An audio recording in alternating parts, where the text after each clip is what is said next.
The previous basket is under review.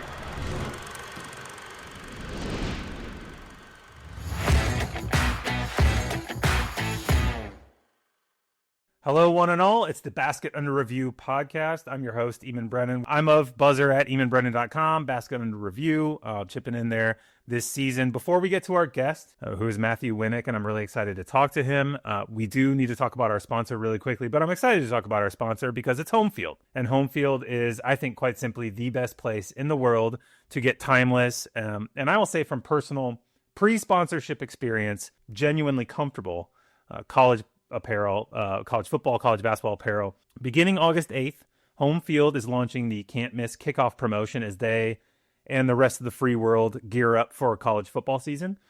Can't Miss Kickoff will feature weekly drops with new products, boxes, hats, limited edition bomber jackets, tons of cool Homefield-y stuff to support your school. So check it all out at homefieldapparel.com. Let them know Basket Under Review sent you, or don't. That doesn't really matter, actually. I just feel like that's a cool thing to say at the end of an ad read. So I'm pleased to introduce our guest. His name is Matthew Winick. As I already mentioned, Matthew is a college basketball analyst, formerly of The Score in Canada. He is the creator of one of the most interesting and most detailed college basketball transfer lists in the world, maybe the most. And so, Matthew, how are you? Thanks for being on the show. I'm doing great. Thanks for having me. Whenever I can be on a show in the same month as Ken Pomeroy, it's an automatic yes. There's no debate there. We've had a litany of really good guests so far. Oh, yeah. Really excited about it, and we're very excited to have you. And I will say, not to do I don't know how many people. I don't know what the crossover audience with this podcast and Blank Check is, but if for anybody who listens to Blank Check, it's a movie podcast. One of the hosts, Griffin Newman, always does well, here's how we decided to book you for this, and like we really like your work, blah, blah, blah. And for Matthew, when this podcast started, this was one of the first ideas I had and talked about with the group at Basket Under Review, because your transfer list was coming out soon. We kind of knew there was going to be, a couple weeks, 3 weeks or whatever, and kind of saved you for after it came out because we wanted to talk to you about it so much. And so really excited you're here. The list is out. There's a lot of interesting stuff to get to, but before we do that, I did want to talk to you a little bit about your background and kind of how you, for lack of a better term, became such a college basketball sicko, particularly given your background as being from Canada. I'm not exactly sure where in Canada, but you can fill us in and tell us, how did you become the guy who puts out this insane spreadsheet every year where you're just like dialed in on college hoops transfers? Yeah, so I'm from Toronto originally, so that's where a lot of the Canadians that did end up playing in the NCAA and in March Madness are from.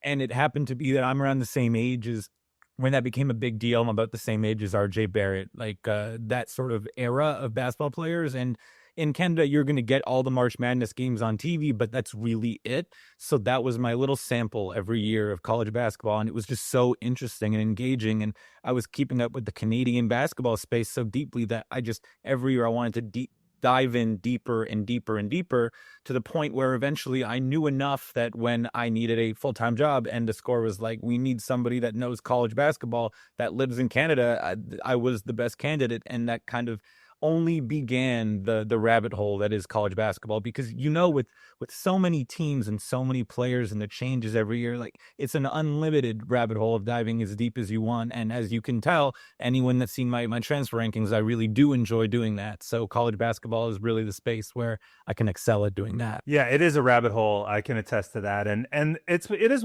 you bring up a good point. It is one of the things about the sport that's so interesting, and people experience this in March a little bit, but if you follow it year round, you hear things, you talk to coaches, you hear about guys. I mean, I'll bring up a story I did when I was still at the Athletic about a guy who was at American, and I remember reading the Blue Ribbon preseason magazine, looking for preview ideas for a story, and there was a guy who, you look down the rosters, and he was there as a freshman and then was there as like a fifth year super senior. And there was just a little mention in whichever Blue Ribbon reporter wrote it about, he had a heart condition, but now he's back. And I was like, wait a second, what? Like, this guy missed 4 years of college basketball and came back. And you read about it, and I talked to him and his family and his fiance and the coaching staff and his teammates. And basically what happened is the guy had a misdiagnosed heart condition. He was held out of basketball for 4 years because they thought you're at risk of cardiac arrest. And it turns out he just had really bad anxiety. And so he would have these panic attacks that continued. His heart would race so much that he wasn't able to play basketball for a while. He ended up averaging like 3 points his senior year for a team that finished like 290th in KenPom. But a fascinating story. And you have that depth and breadth in the sport because there's so many guys out there and so many teams. And I think that's one of the things your list does really well and understands really well as a piece of analysis. And I wanted to talk about this specifically is because I think when the transfer portal started really in earnest, let's say 5, 6, 7 years ago now at this point, where guys could get immediately eligible and then NIL became a part of it. And so you have this totally new roster building dynamic where it wasn't just, oh yeah, a guy's going to transfer here and there. Maybe a team will have 1 or 2 transfers, but that's kind of it. It's become the sort of roster building paradigm in many ways at the top of the sport. And for a while there, it was like, okay, X SEC team got a guy who averaged 20 points per game at Samford. Ergo, they're going to be good. And that was kind of the extent of the analysis, right? It was like add up the points per game and that's all you're good to go. What's fun about it in the past couple years, past 3 years maybe, but it's fungible, is that level of analysis has started to go a lot deeper. And you're looking at roster fit and you're looking at roster building, overall construction, and how you as a coaching staff and the things that coaching staffs are thinking about. They're not thinking, oh yeah, this guy averaged 20 points a game in the America East, so we know he's going to give us that in the way that it gets tweeted out when these guys first sign. And so that's what's been so good about your spreadsheet and your analysis of it, is that it really focuses on roster fit. And one example I want to bring up, and we'll get to this team presently, like the 2025-26 roster. But what clued me in to your spreadsheet last year was Indiana. And you looking at Indiana and me reading your spreadsheet, going down the list of transfers, and all of the things that I was kind of thinking about them, but wasn't sure that I was like on the right path because it was a pretty hyped transfer class. Obviously, they spent a lot of money on it. But you look at it and you're like, Umar Ballo, how's he going to play with Malik Renew? Yeah. With a bunch of guards who don't really shoot, and everybody's going to need to get buckets from like 8 to 10 feet away. This balance of the roster with the a couple exceptions like Luke Goody and a couple other guys can hit some shots, but it was a very sort of like, oh good, someone else is seeing this and I'm not a crazy person for thinking that this roster doesn't make sense just because they spent $10 million on it. So that's where I feel like the value of your work comes in. And I'm curious, when you first started the list, was it mostly for your own sort of like tracking, or did you have the idea of like, I'm going to put this out to the world, or were you just kind of like, I'm going to keep track of these guys and it helps me to know where everybody's going? Yeah, so I started it 2 off seasons ago, but it was completely different. As the portal was coming out, I made my list of guys that I liked the most, just like a big board, like a team would do when they're trying to fill their roster. But what I learned through that exercise was every team needs something different, and every level has different strengths and weaknesses. There are guys that might be quote unquote bucket getters, like you said, 20 points per game in the America East. And if he's going to a max school, AA max school, then great. That's an amazing get. If you can score 20 points per game in the low major level, then that's perfect for you. But what does a team need? And so when I tried that the second year, I realized that rather than be sort of reactive, I'd be proactive and sort of focus on what happened after the fact, because grading a player and to their new team is a way better way of focusing on things than what did they do last year, what can they do this year. It's all about what's happening next in a sport where there's turnover year after year. So I found that it ended up being very helpful for me in being able to grade transfers, and I didn't know how well it'd be perceived when I put it out. It ended up doing, way, way better than I could have ever expected. Back then, I probably had 2,000 followers on Twitter/X. I'm at about 5 now. And that was really the light bulb in my brain. Like, there's a market for this, but also what I'm doing makes sense and is applicable to what the transfer portal landscape is like these days. Right.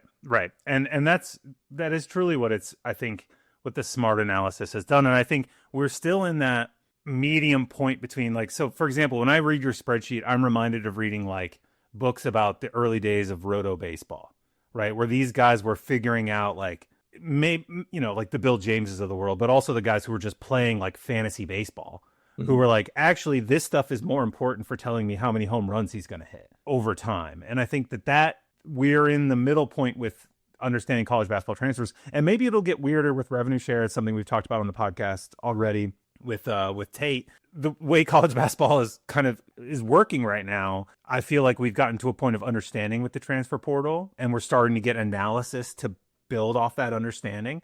Mm-hmm. And we're still not quite there, like structurally knowing that it's going to be the same as it will be, like in 5 years time, who knows, like maybe transfers won't be as big of a deal because, everyone will be employees and it'll be hard to get out of your contract or something. Like, who knows? Anyway. All right. So I want to go through your list and talk about teams because that's the real value here, right? Besides the big conceptual stuff. I made a big list of notes of things that stuck out to me. I am happy for you to bring up anything that sticks out to you as we go along. But the first thing that really stuck out to me is you love Iowa. Mm.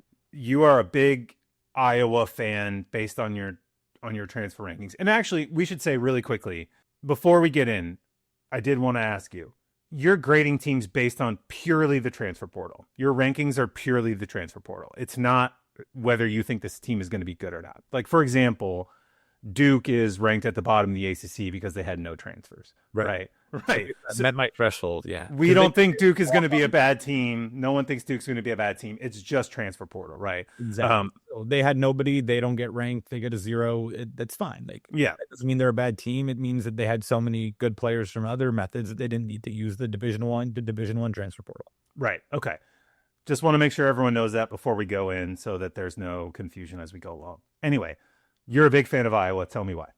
Yeah, so in terms of how that would actually work in terms of my actual rankings, which I'm in the process of doing now for the actual season, Iowa's 6th in the Big Ten, which I would still say is higher than consensus. But first of all, Iowa starts and ends with the only player I gave an A+ to, because everything is via a grade and then it's turned into a number. The only A+ I gave in my entire exercise of over 1,000 players was Bennett Sturts.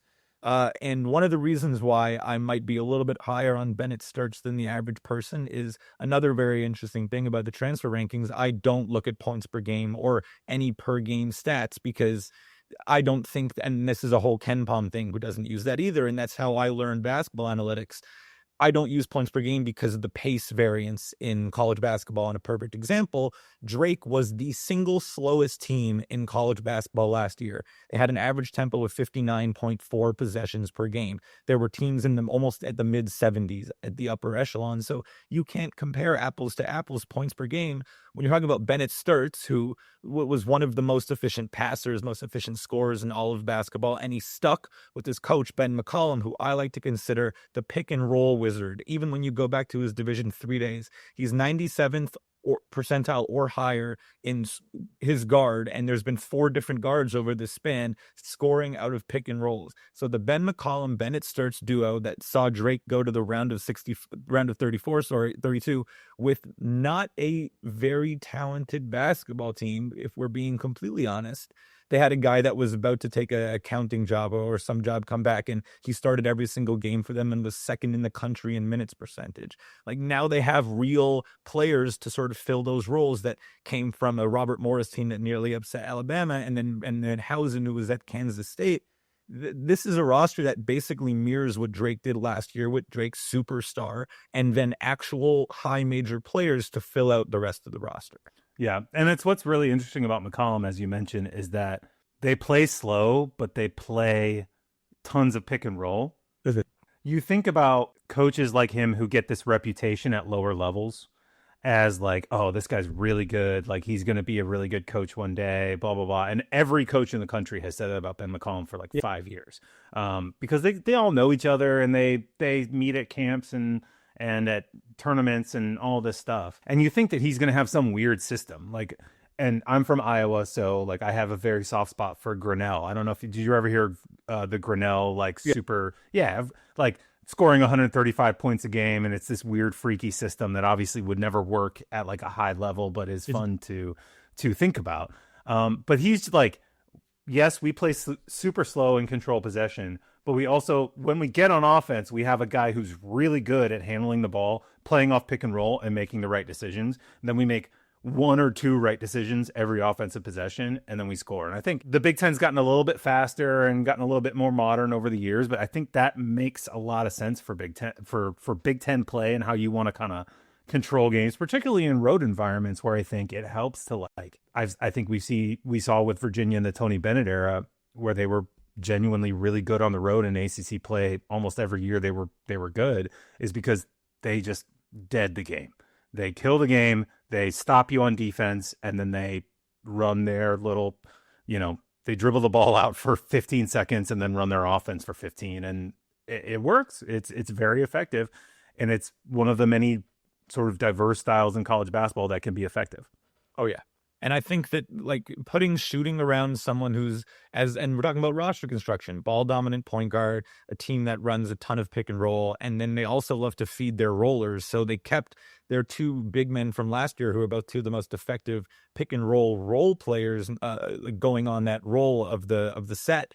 So you add in, some other pieces to that puzzle. And I think that it's a perfect blend of, you have a lot of talent on that roster, but you have talent that fits a unique coach with a unique scheme that, like you said, probably fits pretty well in the overall nucleus of what the Big Ten kind of is. Well, this is good. So all my buddies from home are going to be very excited. My Iowa Hawkeye buddies are going to be thrilled. Okay. So the number one team in your rankings, let's just get to it. Louisville. Mm-hmm. Really impressive last season in terms of that program was dead after 2 years. Let's be honest, not very good basketball coach. Pat Kelsey brings in 13 guys last year. A bit of a mishmash. Like there's some good players in there. I don't even know where you had them last year in your transfer considerations. I felt like it was like a solid haul, but not like incredible. He built some good pieces there, right? And then you look at it this year, and I think not only are they number one in your rankings, you have Isaac McNeely as their worst transfer of the portal, which is like, the guy is the best shooter in college basketball, maybe. So tell me about Louisville and kind of how you see them. Yeah, I had to put someone as worst, but their grades were A, and A. So there's probably, of my 1,300 players graded, there's probably 50 A's. So to have, if you talk about over 330 teams ranked and 50 A's, and they have 3 of them, they went 3 for 3. It's basically like going to the plate and hitting 3 home runs. Ryan Conwell, in my opinion, is probably the best guard scorer that played college basketball last year, that is back in the game this year. If you want to argue for one of the elite freshmen, I'll listen to you. But in terms of guys that are returning to the sport, as a pure scorer, he is absolutely lights out. He did it at Indiana State in a pretty unique system. And I was a little bit skeptical. How does that translate to the Big East? How does that translate when he's the guy and there's no Robbie Avila? And he was unbelievable in the Big East and really shined at Madison Square Garden in the Big East tournament. And then Adrian Woolley is someone that maybe is a little more under the radar because he's from Kennesaw State, but he's firmly in NBA draft boards because he's a 6'5" point guard who shot over 40% from 3 last year and had a positive assist to turnover ratio. And then you mentioned McNeely, who developed a little bit more as a playmaker last year on a really bad Virginia team, but yeah, career 42, 43% 3-point shooter. The reason why I put him as worst is he has not historically graded out as a good defender, and that is going to be a problem for Louisville, who doesn't have a ton of proven defensive upside. There's some of the European freshmen that might add some defensive, a little bit more in that sort of injection of defense. But as a whole, in terms of offensive players, in terms of fitting in Pat Kelsey's scheme, those are just 3 monsters offensively at the guard spot. Yeah, I mean, I think McNeely has a chance, I think, because he played under Tony Bennett for a couple of years. You saw this, and it was interesting. I think Bill Simmons did an interview with Con Knuppel and inevitably brought up Sam Hauser, the Boston Celtic, who the premise was like, yeah, he's actually a pretty good defender. And Con was like, yeah, I mean, he played for Tony Bennett. Like, he can shuffle his feet. Like, he may not be like Kawhi Leonard, but like he'll be in the right spots at the right time, and he will do that sort of stuff.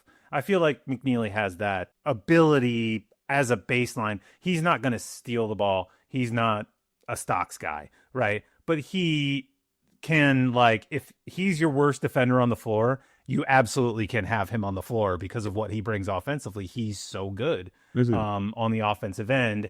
And you're right. The past 2 years, was on two very bad offensive teams and still shot a gazillion percent from three, which is very, very difficult to do. It's just really hard to do when you have no spacing, very little ball movement.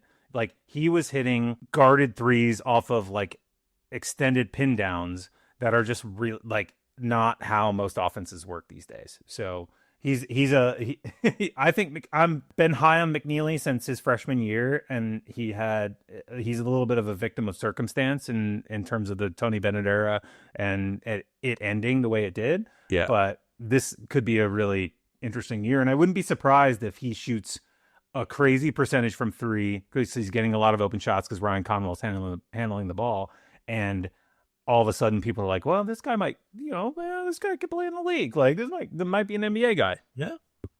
45%, and now you're getting someone to at least give you a look.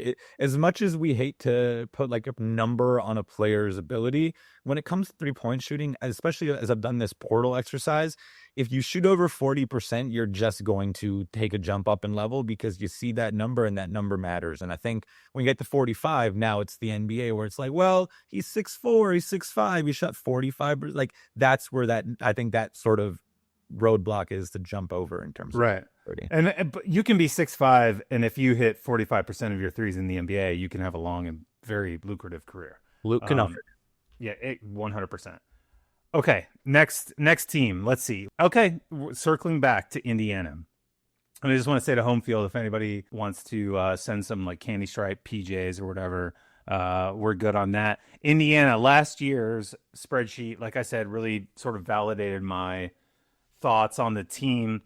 I think you're a little higher on Indiana this year based on roster fit. I think you have them, like 14th, 15th, somewhere in your rankings in terms of 14th. transfer production. And it's a team that brought in a lot of transfers and needed to. So what do you like about this Indiana influx, and what makes sense to you? What doesn't? For sure. So I will give a quick caveat that I do add one extra point per player, just because I find that when you do it without that, it's just a little bit, it can be biased towards someone that brought in one good player or two good players, and being able to sustain something over a 10-person roster is, I think, a skill in itself in a way. So on a pure like player per player basis, they would probably be closer to 50, but because they were able to sustain a good class over 10 people, that jolted them up the rankings. I really like their backcourt. I think they brought in a bunch of interesting guys to blend together when we talk about player fit. I like Tatum Connerway from Troy a lot, and I also really like Connor Enright, who was with Darian DeVries at Drake and then went to DePaul, where he had a very interesting season where he was at Drake. He was an off-ball guy. He made extra passes and he hit threes. He was a really bad dribble scorer last year, but I don't think he has to be a dribble scorer this year next to the pieces they have with him. Tucker DeVries, obviously coming along with his dad, was awesome at West Virginia before he got hurt really early in the year. And that 1 through 4 spot with Lamar Wilkerson, I haven't even mentioned, one of the most efficient wing scorers in the country. There's really a lot to like there. I think they had a chance to be in the top 10 if they picked a big man that I was higher on. I gave both their bigs, Reed Bailey and Sam Alexis, B minuses. I just don't think that either of them really fit the system perfectly, and they're not great rim protectors with the drop coverage that DeVries is probably going to play, and a lot of smaller guys in the backcourt. I think they might struggle on the glass and in the paint. Yeah, I mean, I think Bailey is an interesting player because of his offensive ability, right? Like, a very skilled big, he moves the ball extremely well, and you can kind of play him, like, you can put him at the post, extended post, outward to the wing, high post on the elbow, etc. Like, he can do a bunch of different stuff, but there's a big question over defense, rebounding, rim protection could be a huge issue for them. And maybe you're just so good, like a little bit of a shade of this, of the McNeely conversation is like, maybe you're so good on offense that you kind of accept it, right? But I agree with you that there's, looking at Indiana all offseason as they were putting the team together, I kept thinking, particularly because the Luke Goody, maybe he'll get another year, maybe he won't, thing was kind of hanging in the balance.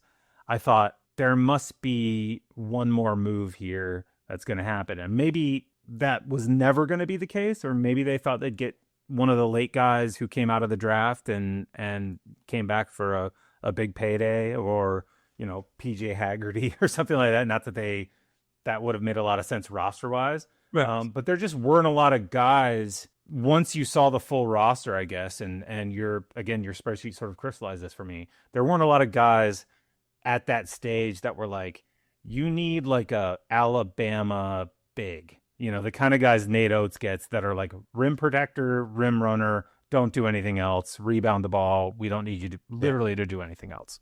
I think inevitably, like when it comes to the roster at Indiana and the way that DeVries plays, they're not going to necessarily live or die with that rim protector because they play more of a rim denial scheme. And they work like at Drake his last 2 years where they were incredible. Their big man was Darnell Brody, who could barely jump over a piece of pay. Awesome player, but not a vertical leaper in any way, shape, or form. So he's proven that he can win that way.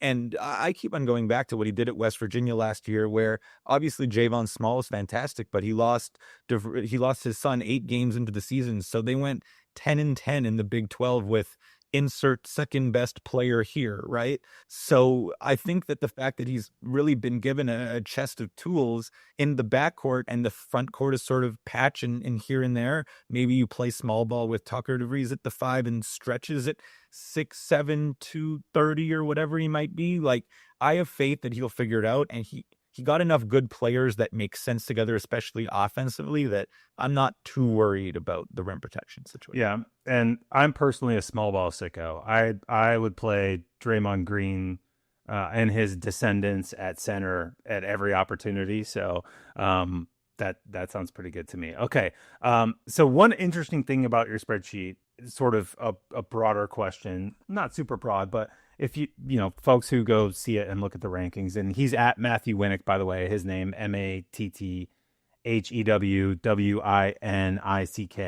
Got that right? Yeah, you got it. I just paused. People, if you were watching this on a live stream, you would have seen me just look up in the sky and think, did I just spell that right? Yes, I did. You got it. Okay. So one of the interesting things is that you have a lot of mid majors and low majors in the top 10, top 20. You've got Radford at 3. You've got Charleston at 7. Sacred Heart at 9. UC Santa Barbara at 11, although that's, more mid-major. South Florida 12. High Point 13. USC Upstate 15. Montana State 16. Central Arkansas.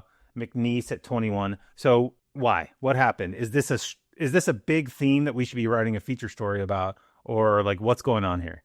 Yeah, so inevitably my grade is going to be how I grade your transfer on your team. And if I did in terms of best player, then if you kind of scale that out on like a standard deviation thing, everyone in the SEC is getting an A and everyone in the SWAC is getting a D-. So the only way for this exercise to really work properly is to grade everyone relative to their conference. So if somebody like, for example, Sacred Heart at 9 is a very interesting one, because a lot of those teams you mentioned, Radford, UC Santa Barbara, Charleston, I would guarantee you are near the top of their conference, if not number one in their conference in terms of spending. And roster spending was obviously a way bigger deal this year than last year. And though I'm not the most plugged in insider of all time, I do know who has more money and who has less money. And in some of those smaller leagues, that's very much portrayed in my rankings. But with a team like Sacred Heart, you just talk about grades and what it means for a team in the MAC, the AA MAC, that really has not performed well as a conference the last few years. They get a guy who was a starter in the CUSA, and they get a guy who was a 2-year starter in the A10 before playing rotation minutes in the American. So when you're getting that as your two guys in a conference where talent has been leaving and not entering, then that's such a level above the other teams in your league that's where that high ranking comes. They get A's because for MAC transfers in terms of coming in, coming out, that is of the upper echelon. All right, so tell me about Radford. They're number 3 in the rankings. Yeah.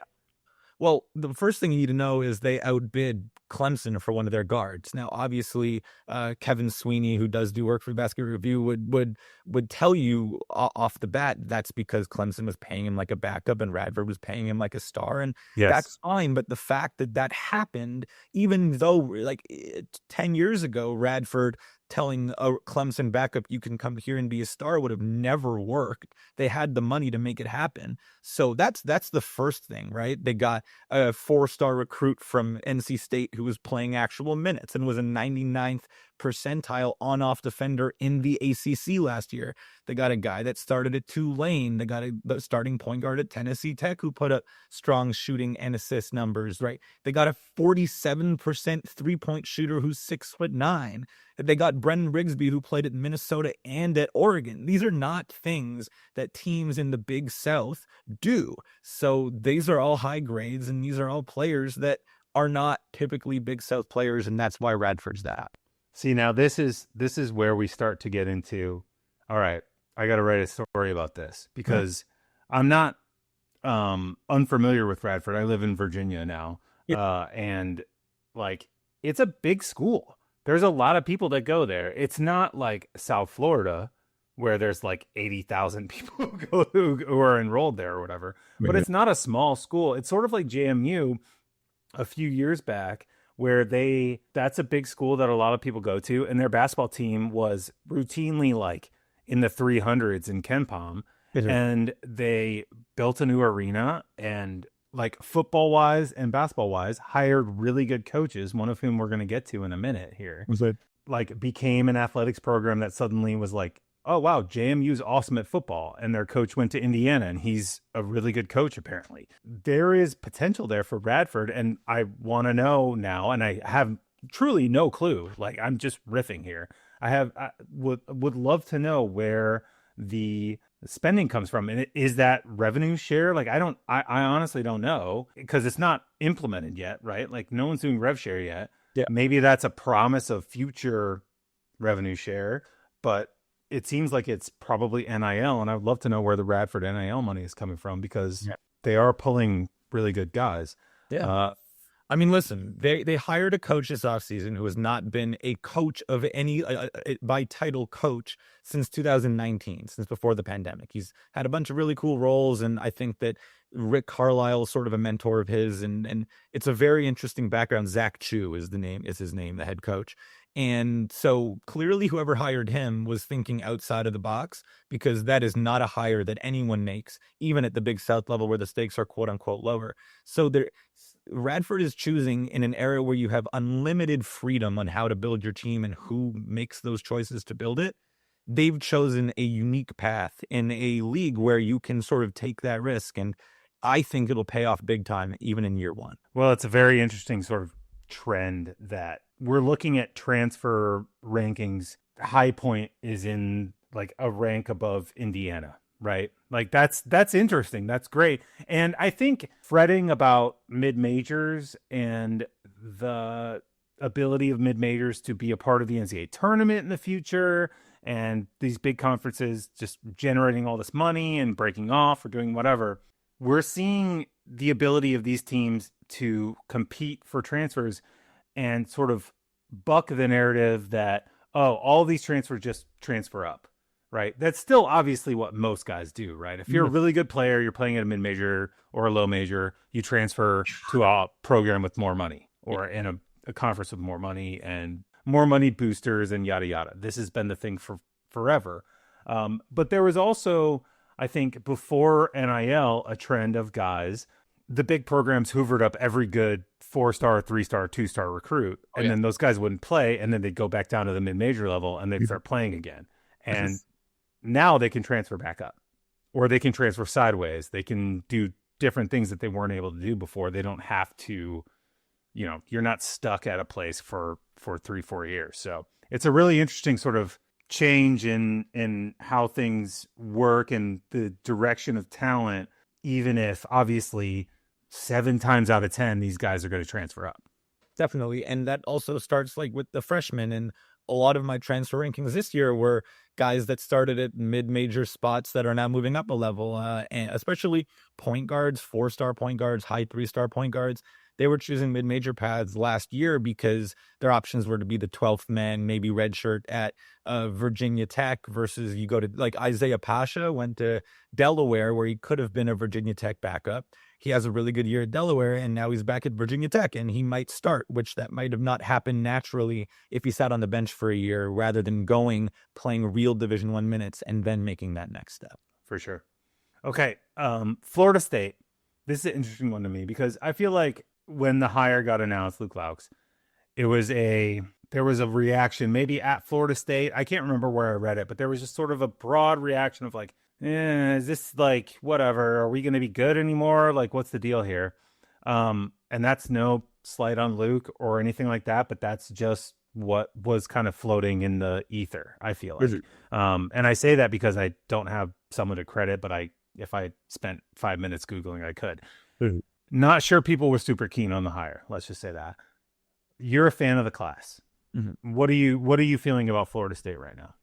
When you talk about roster construction and in terms of getting guys that fit with each other, I think they did an excellent job at that. They're not the most talented team, and I won't have them, near the top of the ACC, but I think they'll be able to do a little bit more with less because there's no overlap. Like a team that I didn't love their transfer portal rank of this year was St. John's, because they took 3 shooting guards, 2 power forwards. No one can pass. No one's a great shooter except for Oziah Sellers. So now it's hard for you. There's only 5, people that can play on the floor, and there's only 1 basketball.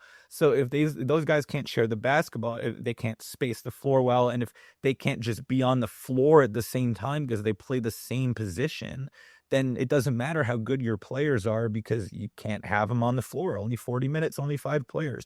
So what Florida State did was they took 2 guys that are on-ball creator point guards. They need the ball in their hands to succeed.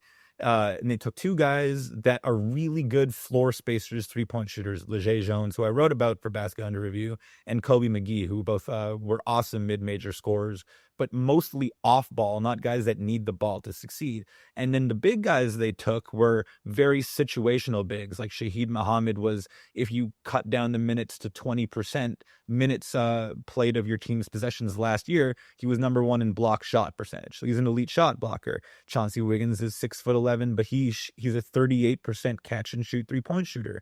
So he's the pick and pop big. Like they threw a bunch of different sort of darts at different buckets, and because they have guys that can all play their role and fit together as one core group, I think inevitably if you find the right version of each player to make one whole team, they'll make a lot of sense on the floor, which inevitably will give them probably a higher upside than someone who just has better quality players that don't fit.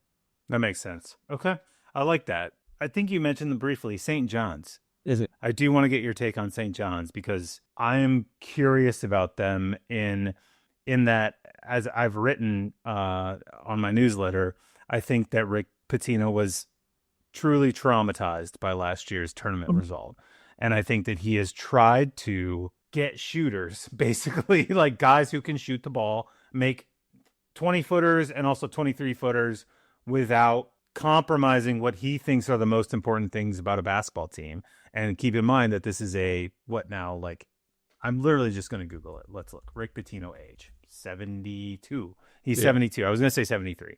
This is a person who has had a lot of success in his life doing what he does, who I think was also had a hard time last year after having an incredible season with a really good team. And a team that I think woke up the echoes of the sort of peak Louisville defenses, peak 90s Kentucky defenses, just like incredible.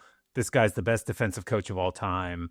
We get it. But they could not make a shot against Arkansas. They could not score at the rim against Arkansas.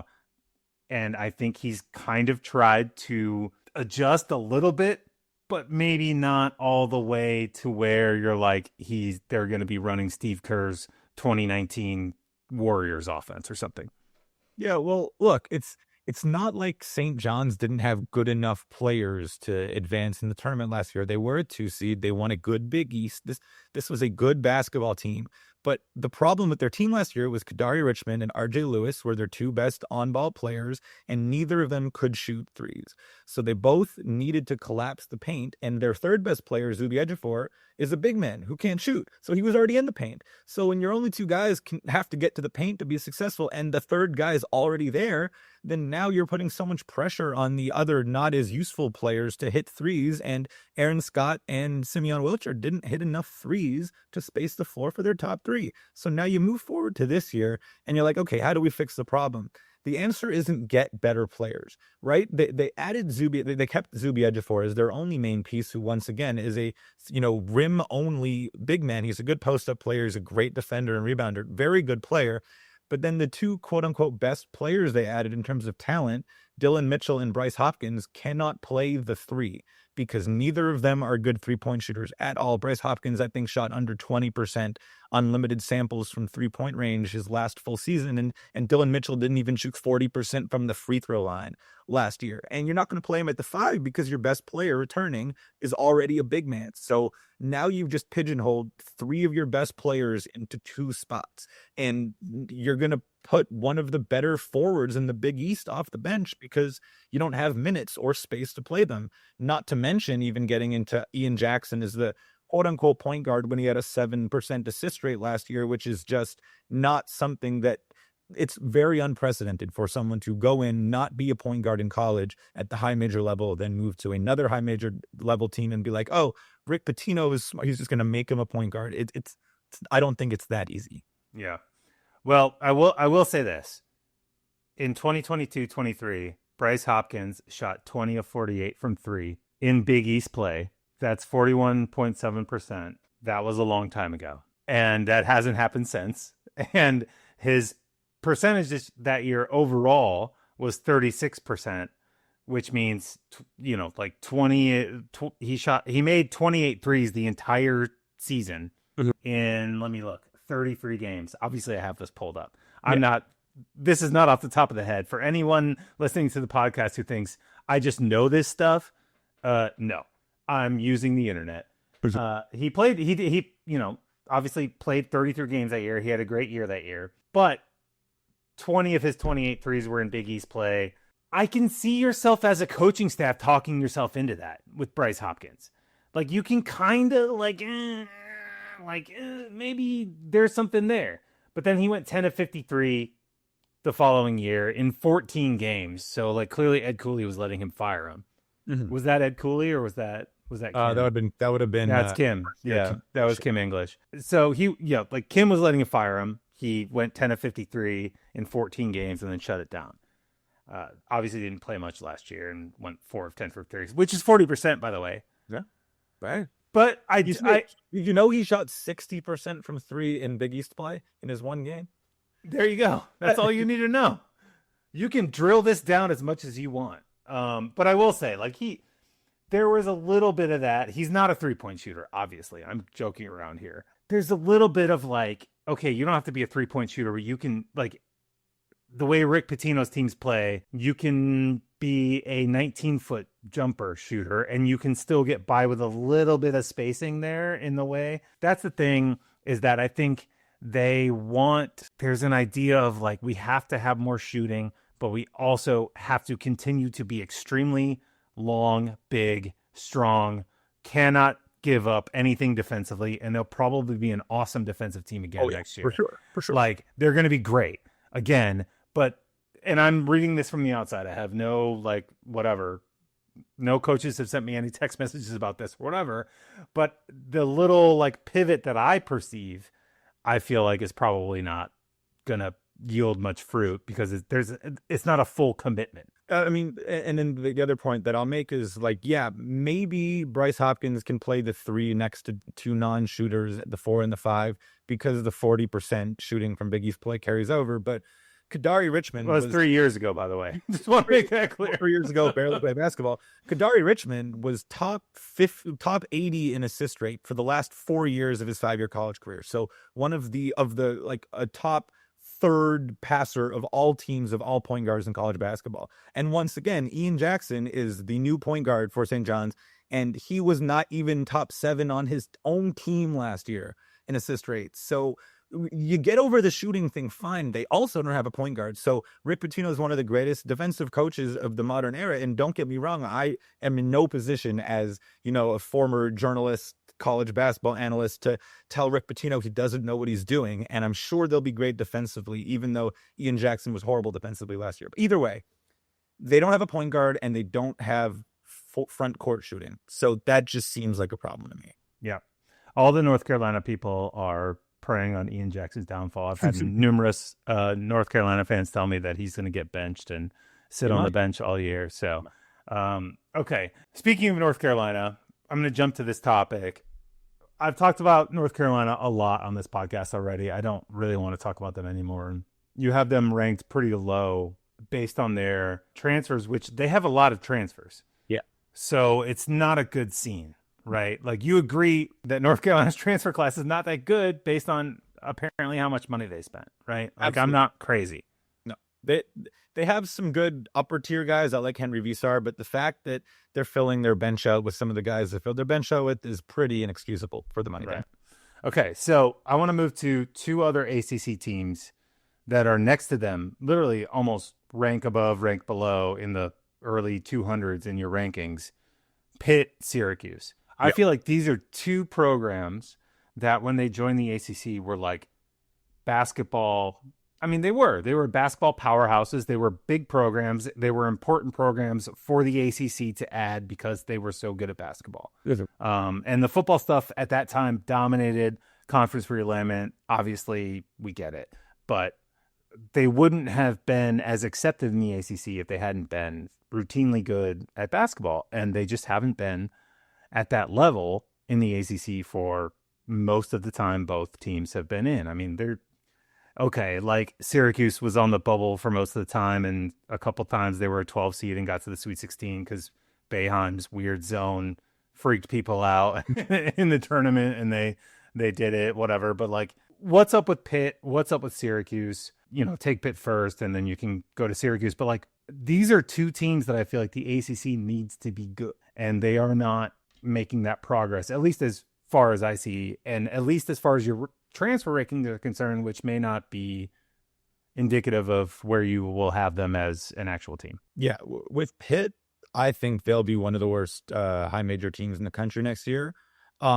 There's some talk that they're going to try to get Damian Dunn back, and that might change. I'm a huge Damian Dunn fan, and if they do get a waiver for him, then sort of I'll take that back. They have a chance to do something. I think their roster on paper next year is really, really bad. I'm not sure if it was a financial thing for them, and especially with the high major teams. I don't really know what some of they were up to, but like their roster is bad. Their front court is three centers that can't play power forward. Including one that had a third percentile on-off rating last year for Pitt, Cameron Corrin, who I really just don't think is good. They got Deshaun Jackson at Iowa State, but they're identical players, so it makes no sense. They have a lot of issues, but I think Syracuse is way more fixable. Like, in a way, it's worse because Syracuse definitely has more in the treasure chest to spend. They have a lot more in terms of recruits that they bring in every year. The transfers on paper are way better than Pitt's. But listen, Virginia and Syracuse were both 8-12, or Virginia was 8-12 and Syracuse was 7-13 in the ACC last year. Virginia went in a new direction with their head coach, and they're going to absolutely reap the benefits. I'm a huge Ryan Odom fan, and I love their roster this year. I think with Syracuse, they're always going to be a big basketball name, and I get kind of going with the Boeheim disciple after that long tenure. I don't think that he's the right person to lead that program. I don't think that sort of regime has enough of the background of how to build a roster. They had good players on their team last year. Eddie Lampkin is for his weaknesses has tons of strengths, but they didn't build a team that fit him at all. And they kind of told JJ Starling to go and figure it out. And adding Kyan Anthony, who it seems from his high school tape is kind of that player as well. That's not a good pairing, and they didn't put enough floor spacing around those two to really give them the room to work. So with Pitt, it seems like a resource problem, and with Syracuse, it seems like just like a personnel problem in terms of who they had building these rosters. Yeah, I'm a longtime Eddie Lampkin fan ever since He almost single-handedly downed, Arizona in the 10-2 matchup in San Diego. Like, what was it, 3 years ago now, probably? Yeah. Mike Miles. And the Mike Miles team. And he he tipped an offensive rebound to himself, grabbed it, got stripped, grabbed it again, got fouled, and then came over and banged the scorer's table where I was sitting and said, "You like my energy?" And I was like, "Yes." Like, I absolutely love it, man. You're crushing it. Like, this is fantastic. And this is a guy who, Jamie Dixon farmed out of, like, in classic Jamie Dixon fashion, found a big guy with a good personality who did not, when he came out of high school, have the physical skills that you would think would be a college basketball player, and turned him into like one of the best rebounders in the country. That was like the Jamie Dixon game plan for 10, 15 very successful years. Anyway, okay. Like, I'm sad about the ACC. You mentioned those two teams' ACC records. That was in a bad ACC. Yeah. That wasn't like, it wasn't like, oh yeah, we went, 6-12 in the Big Ten or whatever, which is like not great, but the Big Ten was pretty good last year. Or the SEC, where you could be pretty good team and like win single digit games in the league or whatever. It's a bummer. Speaking of the SEC, Vanderbilt. So Will Warren wrote a story for Basket Under Review about, I think he called it the Rule of Four, and it was, I don't know why I said I think. It was called the Rule of Four. Kudos. And it was about coaches who don't beat their program ranks on KenPom. Like, KenPom assigns a program rank to every program, and over the last, whatever it is, 25, 28 years now.